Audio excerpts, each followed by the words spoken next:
Talent online current affairs ക്ലാസ്സിലേക്ക് സ്വാഗതം.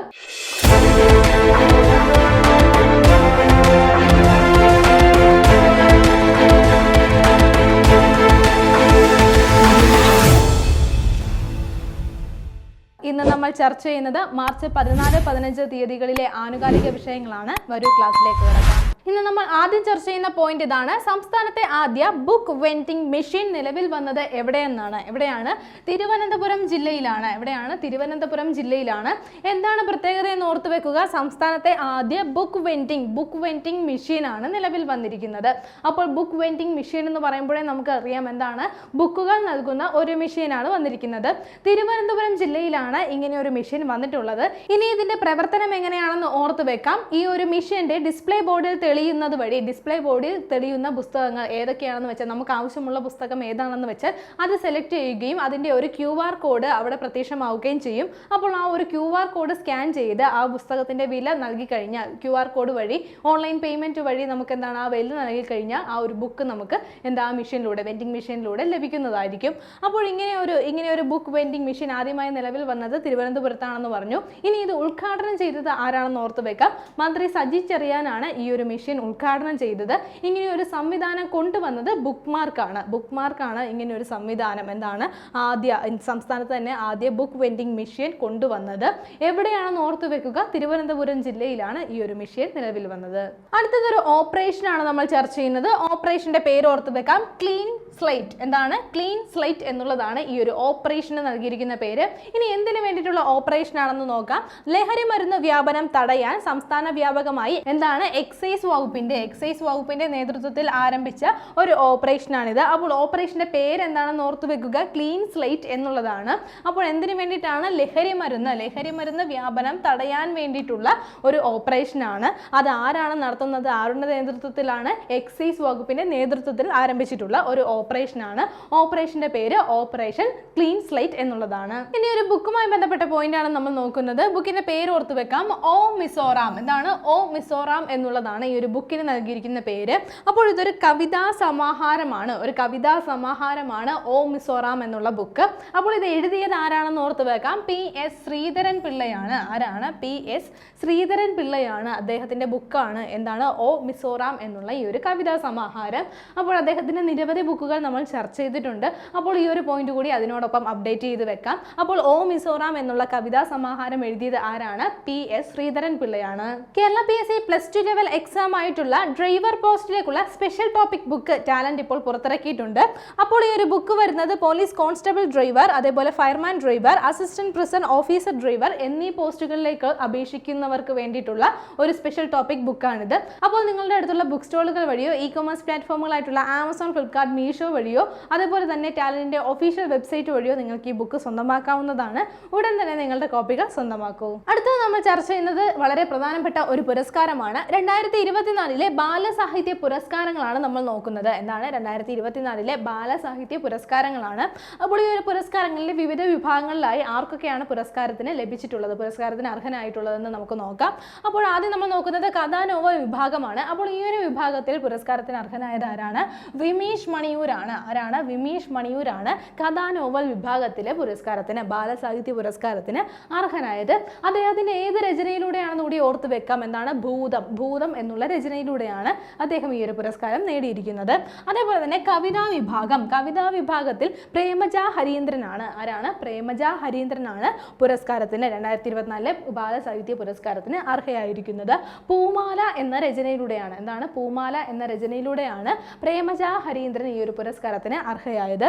അതേപോലെ തന്നെ അടുത്ത നമ്മൾ നോക്കുന്ന കാറ്റഗറി വൈജ്ഞാനികം എന്നുള്ള വിഭാഗത്തിൽ പുരസ്കാരം നേടിയിരിക്കുന്നത് ബി പത്മകുമാറാണ്. ആരാണ്? ബി പത്മകുമാറാണ്.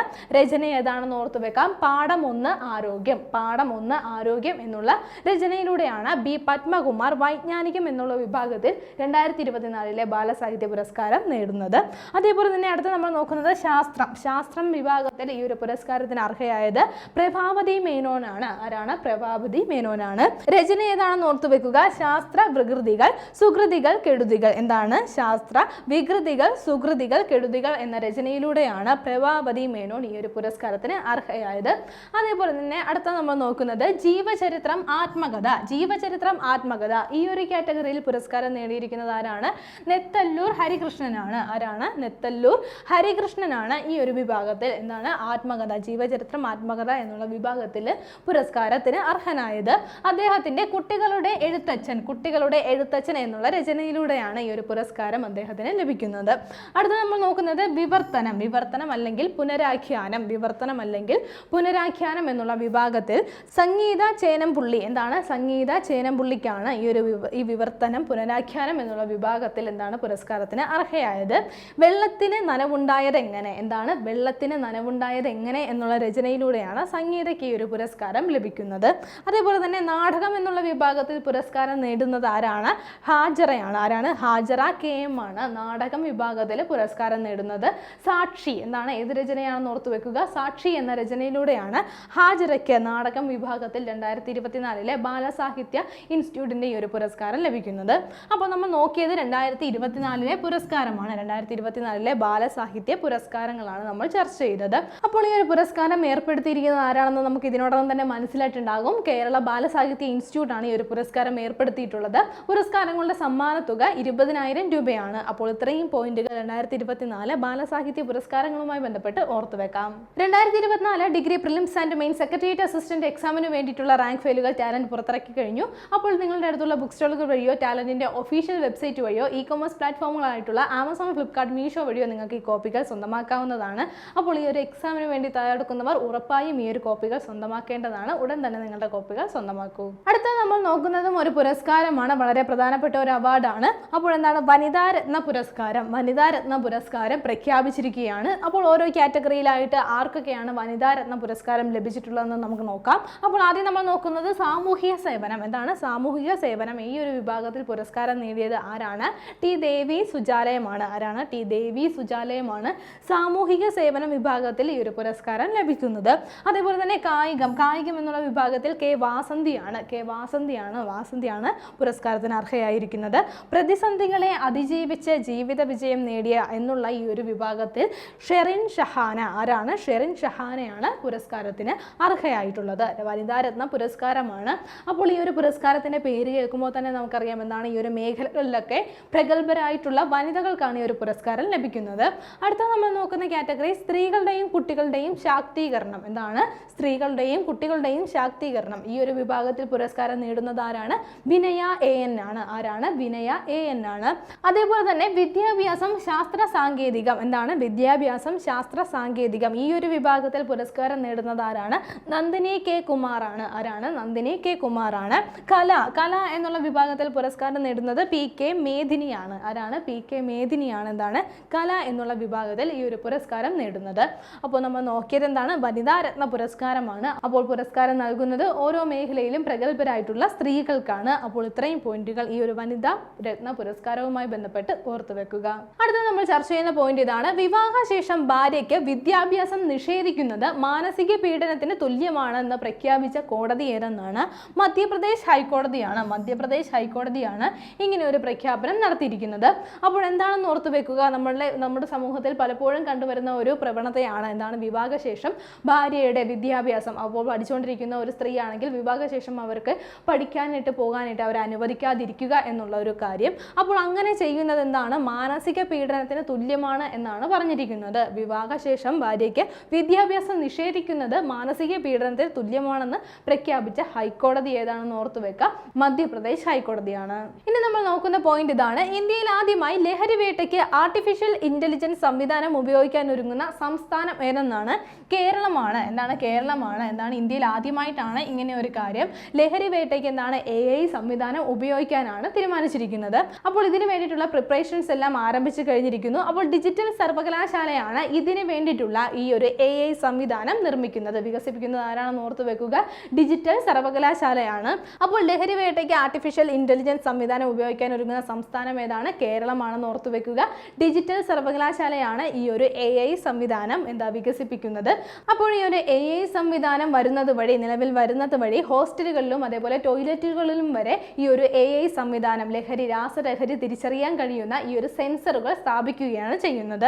അപ്പോൾ ഇങ്ങനെ ഇന്ത്യയിൽ ആദ്യമായി ലഹരി വേട്ടയ്ക്ക് AI സംവിധാനം ഉപയോഗിക്കാൻ ഒരുങ്ങുന്ന സംസ്ഥാനം ഏതാണെന്ന് ഓർത്തു വെക്കുക, കേരളമാണ്. അടുത്ത നമ്മൾ നോക്കുന്ന പോയിന്റ് ഇതാണ്. മൗറീഷ്യസിൽ പുതിയ പാർലമെന്റ് മന്ദിരം പണി കഴിപ്പിക്കാനായി സഹായിക്കുന്ന രാജ്യം ഏതെന്നാണ്?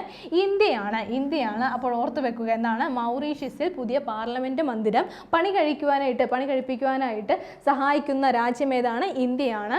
അതുപോലെ തന്നെ ബാങ്കിംഗ്, വ്യാപാരം, സുരക്ഷ എന്നീ മേഖലകളിലായി 8 ധാരണാപത്രങ്ങൾ ഇന്ത്യൻ പ്രധാനമന്ത്രിയും മൗറീഷ്യസ് പ്രധാനമന്ത്രിയും ഒപ്പുവെച്ച് കഴിഞ്ഞിരിക്കുകയാണ്. അപ്പോൾ ഓർത്തു വെക്കുക, മൗറീഷ്യസിൽ പുതിയ പാർലമെന്റ് മന്ദിരം പണി കഴിപ്പിക്കാനായി സഹായിക്കുന്ന രാജ്യം ഏതാണ്? ഇന്ത്യയാണ്. ഇനി നമ്മൾ ചർച്ച ചെയ്യുന്ന പോയിന്റ് കഴിഞ്ഞ ക്ലാസ്സിൽ നമ്മൾ ചർച്ച ചെയ്ത ഒരു പോയിന്റിന്റെ അപ്ഡേഷൻ കൂടിയാണ്. അടുത്തിടെ രാജ്യത്ത് സ്റ്റാർലിങ്കിന്റെ ഉപഗ്രഹ ഇന്റർനെറ്റ് സേവനങ്ങൾ നടപ്പാക്കാൻ സ്പേസ് എക്സുമായി കരാർ ഒപ്പുവെച്ചത് ആരെന്നാണ്? ഓർത്തുവെക്കാം, ജിയോയാണ്. എന്താണ്? അടുത്തിടെ രാജ്യത്ത് സ്റ്റാർലിങ്കിന്റെ ഉപഗ്രഹ ഇന്റർനെറ്റ് സേവനങ്ങൾ നടപ്പാക്കാൻ വേണ്ടിയിട്ട് ആരുമായിട്ടാണ്? സ്പേസ് എക്സുമായിട്ടാണ് കരാർ ഒപ്പുവെച്ചത്. അപ്പോൾ കഴിഞ്ഞ ക്ലാസ്സിൽ നമ്മൾ ചർച്ച ചെയ്തിരുന്നു, ഇതിനു വേണ്ടിയിട്ട് സ്റ്റാർലിങ്കിന്റെ ഈ ഒരു ഉപഗ്രഹ ഇന്റർനെറ്റ് സേവനങ്ങൾ നടപ്പാക്കാൻ സ്പേസ് എക്സുമായിട്ട് മറ്റൊരു കമ്പനി ഏതാണ്? എയർടെൽ. ഓർത്തു വെക്കുക, എയർടെലും ഇതേപോലെ എന്താണ് ഈ ഒരു കരാറിൽ ഒപ്പുവെച്ചിരുന്നു എന്നുള്ള കാര്യം നമ്മൾ ചർച്ച ചെയ്തതാണ്. അപ്പോൾ ജിയോയും ഈ ഒരു കരാറിന് വേണ്ടിയിട്ട് സ്പേസ് എക്സുമായിട്ട് ഒപ്പുവെച്ചിരിക്കുകയാണ്. അപ്പോൾ ഓർത്തു വെക്കുക എന്താണ്? രാജ്യത്ത് സ്റ്റാർലിങ്കിന്റെ ഉപഗ്രഹ ഇന്റർനെറ്റ് സേവനങ്ങൾ നടപ്പാക്കാൻ വേണ്ടിയിട്ട് സ്പേസ് എക്സുമായിട്ട് കരാർ ഒപ്പുവെച്ചത് ജിയോയാണ്. അടുത്തതൊരു റാങ്കിംഗ് ആണ് നമ്മൾ ചർച്ച ചെയ്യുന്നത്. 2025 QS റാങ്കിംഗ് പ്രകാരം ലോകത്തിലെ ഏറ്റവും മികച്ച യൂണിവേഴ്സിറ്റി ഏതെന്നാണ്? ഓർത്തു വെക്കുക, മാസച്യൂസെറ്റ്സ്. എന്താണ്? മാസച്യൂസെറ്റ്സ് ഇൻസ്റ്റിറ്റ്യൂട്ട് ഓഫ് ടെക്നോളജീസ് ആണ് 1ാം സ്ഥാനത്ത് വന്നിട്ടുള്ളത്. ഏത് റാങ്കിംഗ് പ്രകാരമാണെന്ന് ഓർത്തു വെക്കുക? 2025 QS റാങ്കിംഗ് പ്രകാരം ലോകത്തിലെ ഏറ്റവും മികച്ച യൂണിവേഴ്സിറ്റിയായി തിരഞ്ഞെടുക്കപ്പെട്ടത് ഏത് യൂണിവേഴ്സിറ്റിയാണ്? മാസച്യൂസെറ്റ്സ്. എന്താണ്? മാസച്യൂസെറ്റ്സ് ഇൻസ്റ്റിറ്റ്യൂട്ട് ഓഫ് ടെക്നോളജി ആണ്. ഇനി എവിടെയാണ് സ്ഥിതി ചെയ്യുന്നത്? ഈ ഒരു യൂണിവേഴ്സിറ്റി സ്ഥിതി ചെയ്യുന്നത് കേംബ്രിഡ്ജിലാണ്. എവിടെയാണ്? കേംബ്രിഡ്ജിലാണ് ഈ ഒരു ഇൻസ്റ്റിറ്റ്യൂട്ട് സ്ഥിതി ചെയ്യുന്നത്. ഇനി 2ാം സ്ഥാനത്ത് വന്നിട്ടുള്ള ഇൻസ്റ്റിറ്റ്യൂട്ട് ഏതാണെന്ന് കൂടി ഓർത്തു വെക്കാം. ഇംപീരിയൽ കോളേജ് ആണ്. എന്താണ്? ഇംപീരിയൽ കോളേജ് ആണ് 2ാം സ്ഥാനത്ത്, ഈ ഒരു റാങ്കിങ്ങിൽ 2ാം സ്ഥാനത്ത് വന്നിട്ടുള്ള യൂണിവേഴ്സിറ്റി. ഇംപീരിയൽ കോളേജ് സ്ഥിതി ചെയ്യുന്നത് ലണ്ടനിലാണ്. എന്താണ്? ലണ്ടനിലെ ഇംപീരിയൽ കോളേജ് ആണ് ഈ ഒരു റാങ്കിങ്ങിൽ 2025 QS റാങ്കിങ്ങിൽ 2ാം സ്ഥാനത്ത് വന്നിട്ടുള്ളത്. 3ാം സ്ഥാനത്ത് വന്നിട്ടുള്ളത് യുകെയിലെ യൂണിവേഴ്സിറ്റി ഓഫ് ഓക്സ്ഫോർഡ് ആണ് 3ാം സ്ഥാനത്ത് വന്നിട്ടുള്ളത്. യുകെയിലാണെന്ന് ഓർത്തു വെക്കുക. അതേപോലെ ഈ ഒരു റാങ്കിങ്ങിൽ ഇന്ത്യയിൽ നിന്നും 1ാം സ്ഥാനത്ത് വന്നിട്ടുള്ളത് IIT ബോംബെ ആണ്. എന്താണ്? ഇന്ത്യയിൽ നിന്നും 1ാം സ്ഥാനത്ത് വന്നിട്ടുള്ളത്. ലോക റാങ്കിങ് എത്രയാണെന്ന് കൂടി ഓർത്തു വെക്കുക. ലോക റാങ്കിങ് 118 ആണ്. എന്താണ്? Indian institute of technologies of Bombay എന്നുള്ള കാര്യം ഓർത്തു വെക്കാം. അതേപോലെ തന്നെ ഇന്ത്യയിൽ നിന്നും 2ാം സ്ഥാനത്ത് വന്നിട്ടുള്ളത് IIT ഓർത്തു വെക്കുക. IIT ഡൽഹിയാണ്. എന്താണ്? ഇന്ത്യയിൽ നിന്നും 2ാം സ്ഥാനത്ത് വന്നിട്ടുള്ളത്. ലോക റാങ്കിങ് 150 ആണ്. എത്രയാണ്? 150 ആണ് ഈ ഒരു ഇൻസ്റ്റിറ്റ്യൂട്ടിന്റെ ലോക റാങ്കിങ് എന്നുള്ള കാര്യവും കൂടി ഓർത്തു വെക്കുക. അപ്പോൾ ഈ ഒരു റാങ്കിങ് പ്രകാരം ലോകത്തിലെ ഏറ്റവും മികച്ച യൂണിവേഴ്സിറ്റി ഏതാന്ന് പറഞ്ഞു നമ്മൾ? എന്താണ്? മാസച്യൂസെറ്റ്സ് ഇൻസ്റ്റിറ്റ്യൂട്ട് ഓഫ് ടെക്നോളജി ആണ്. അപ്പോൾ ഇന്ത്യയിൽ നിന്നും 1ാം സ്ഥാനത്തുള്ളത് എന്താണ്? IIT ബോംബെ ആണ്. 2ാം സ്ഥാനത്തുള്ളത് IIT ഡൽഹിയാണ്. അടുത്തത് സ്പേസുമായി ബന്ധപ്പെട്ട ഒരു പോയിന്റ് ആണ് നമ്മൾ ചർച്ച ചെയ്യുന്നത്. അപ്പോൾ സ്പൈഡെക്സ് ഉപഗ്രഹങ്ങളുടെ അൺഡോക്കിംഗ് പൂർത്തിയായത് എന്നാണെന്ന് ഓർത്തു വെക്കുക? 2025 മാർച്ച് 13-നാണ്. എന്നാണ്? 2025 മാർച്ച് 13-നാണ്. അപ്പോൾ നമ്മൾ ഓൾറെഡി ചർച്ച ചെയ്തിട്ടുള്ളതാണ്. എന്നാണ് സ്പൈഡെക്സ് വിക്ഷേപിച്ചത്? എന്നാണ്? 2024 ഡിസംബർ 30-നാണ് വിക്ഷേപിച്ചത്. അതേപോലെ ഇവരുടെ ഡോക്കിംഗ്, ഈ ഒരു ഉപഗ്രഹങ്ങളുടെ ഡോക്കിംഗ് എന്നാണ് സാധ്യമായത്? അത് 2025 ജനുവരി 16-ാം തീയതി ആയിരുന്നു. അപ്പോൾ അൺഡോക്കിംഗ് കൂടി പൂർത്തിയായിരിക്കുകയാണ്. അപ്പോൾ നമുക്ക് ആ ഒരു ഡേറ്റ് കൂടി അപ്ഡേറ്റ് ചെയ്ത് വെക്കാം. 2025 മാർച്ച് 13-നാണ് എന്താണ് ഈ ഒരു അൺഡോക്കിംഗ് സാധ്യമായത്. അടുത്തത് ഒരു വിയോഗമാണ് നമ്മൾ ചർച്ച ചെയ്യുന്നത്. 2025 മാർച്ചിൽ അന്തരിച്ച മുൻ ഇന്ത്യൻ ക്രിക്കറ്റ് താരം ആരെന്നാണ്? അപ്പോൾ ഓർത്തു വെക്കുക, സയ്യിദ് ആബിദ് അലിയാണ്. എന്താണ്? സയ്യിദ് ആബിദ് അലിയാണ്. അപ്പോൾ അദ്ദേഹത്തിന്റെ പ്രത്യേകത എന്താണെന്ന് ഓർത്തു വെക്കുക? അദ്ദേഹം എന്താണ്? മുൻ ഇന്ത്യൻ ക്രിക്കറ്റ് താരമായിരുന്നു. അദ്ദേഹത്തിന്റെ പേരെന്താണെന്ന് ഓർത്തു വെക്കാം? സയ്യിദ് ആബിദ് അലി എന്നാണ്. വീണ്ടും ഒരു വിയോഗമാണ് നമ്മൾ നോക്കുന്നത്. 2025 മാർച്ചിൽ അന്തരിച്ച പ്രശസ്ത സാമൂഹിക പ്രവർത്തകനും ദളിത് ചിന്തകനുമായ വ്യക്തി ആരെന്നാണ്? പേരോർത്ത് വെക്കാം, KK കൊച്ച് എന്നാണ്. എന്താണ്? KK കൊച്ച് എന്നാണ് അദ്ദേഹത്തിന്റെ പേര്.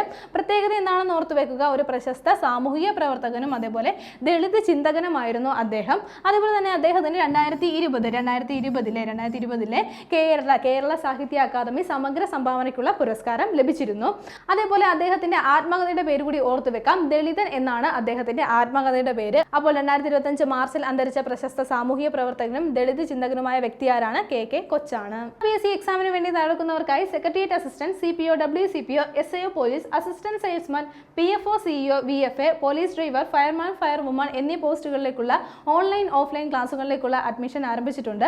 അപ്പോൾ ഇതുമായി ബന്ധപ്പെട്ട കൂടുതൽ വിവരങ്ങൾക്ക് താഴെ കാണുന്ന ഫോം ഫില്ല് ചെയ്യുകയോ സ്ക്രീനിൽ കാണുന്ന നമ്പറുമായി ബന്ധപ്പെടുകയോ ചെയ്യുക.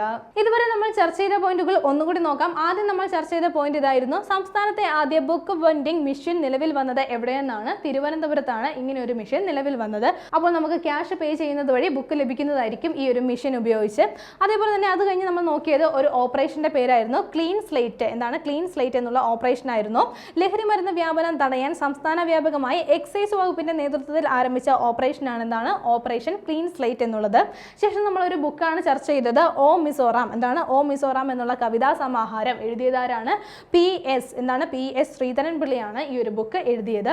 അത് കഴിഞ്ഞ് നമ്മൾ നോക്കിയത് ഒരു പുരസ്കാരമായിരുന്നു. 2024 ബാലസാഹിത്യ പുരസ്കാരങ്ങളാണ് നമ്മൾ ചർച്ച ചെയ്തത്.